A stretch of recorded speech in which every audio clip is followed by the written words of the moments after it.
In the heart of Luminaris, where sunlight danced on golden spires and shadows stretched long in the narrow alleys, Kael made his home. An orphan by fate, a scavenger by necessity, he spent his days combing the bustling marketplaces and his nights dreaming of a better life. But it wasn't until he stumbled upon the shard that his life truly changed. The shard was buried beneath loose cobblestones in an alley few dared to tread. Its surface was smooth, obsidian black, yet it pulsed faintly, as if alive. Kael's fingers brushed against it, and in an instant, the world around him fell away. He was no longer in Luminaris, but in a void of endless shadow. Before him stood a figure cloaked in shifting darkness, their form barely human, but unmistakably powerful. Two gleaming eyes pierced through the void, locking onto Kael. "You have found what was forgotten," the figure said, its voice a blend of whispers and thunder. "And so, I shall grant you a choice." Kael stepped back, his heart pounding. "Who? What are you?" "I am the Shadow Weaver," the figure replied, "and you, child, are my tether to the world above. Take my gift, and I will grant you strength beyond measure. All I ask is a small favor in return." Kael hesitated, but only for a moment. The streets of Luminaris offered little more than hunger and despair. What harm could a favor do? "I accept," he said. The weaver extended a hand, its shadows curling around Kael's wrist. A searing heat coursed through him, and when he looked down, the shard had embedded itself into his palm, its glow now part of him. "The task is simple," the weaver said. "Bring me the beacon of Luminaris.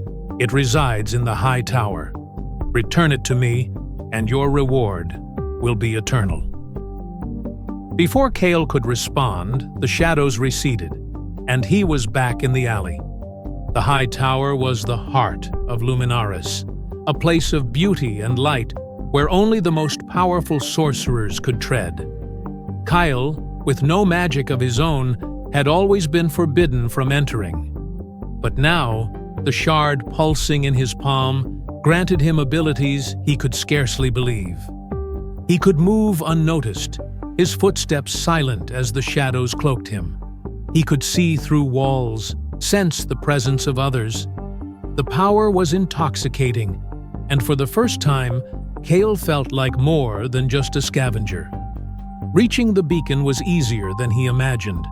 The shard seemed to guide him, its glow pulsing brighter with every step.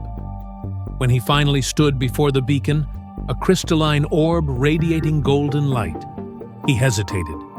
The light was warm, comforting, unlike the cold touch of the shard. Kael felt torn between the promise of power and the weight of what he might lose. As he reached for the beacon, a voice echoed through the chamber. "Do you know what you're doing?" Kael turned to see a sorcerer clad in robes of white and gold. Her eyes were sharp, piercing, yet filled with understanding. "The beacon protects Luminaris," she said. "Without it, the city will fall into darkness." Kael faltered. "The weaver said—" "The weaver lies," the sorcerer interrupted. "It feeds on shadow and despair. If you give it the beacon, you will unleash it upon us all." Kael stood frozen, the shard burning in his palm. The weaver's voice hissed in his mind, urging him forward. "Do not listen to her. She seeks to keep you powerless, a worm in the dirt. Take the beacon, and you shall rise above them all." But the sorcerer's gaze held him steady. Power gained through shadow comes at a price. Look at what you truly desire, Kael. Is it worth damning us all to achieve it? Kael's mind raced. He thought of the years of struggle, of hunger, of longing, but he also thought of Luminaris, the vibrant city, the people who had ignored him but didn't deserve to suffer. With a roar, he turned away from the beacon and slammed his palm against the shard, shattering it.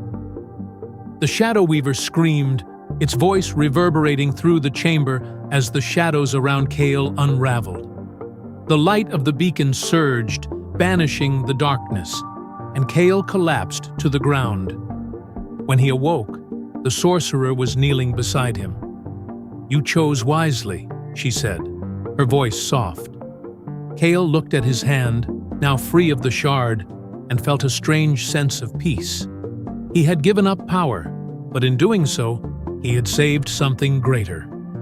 From that day on, the sorcerers of Luminaris took Kael under their wing, teaching him not only magic, but the strength found in selflessness. And though the shadows of the past lingered, Kael knew he had chosen the light. Thanks for joining me on this journey through today's story. If you enjoyed it and want to hear more tales like this, don't forget to hit that like button. It really helps the channel grow. And if you haven't already, make sure to subscribe and click the notification bell so you'll be the first to know when a new story drops. Until next time, stay curious. See you in the next tale.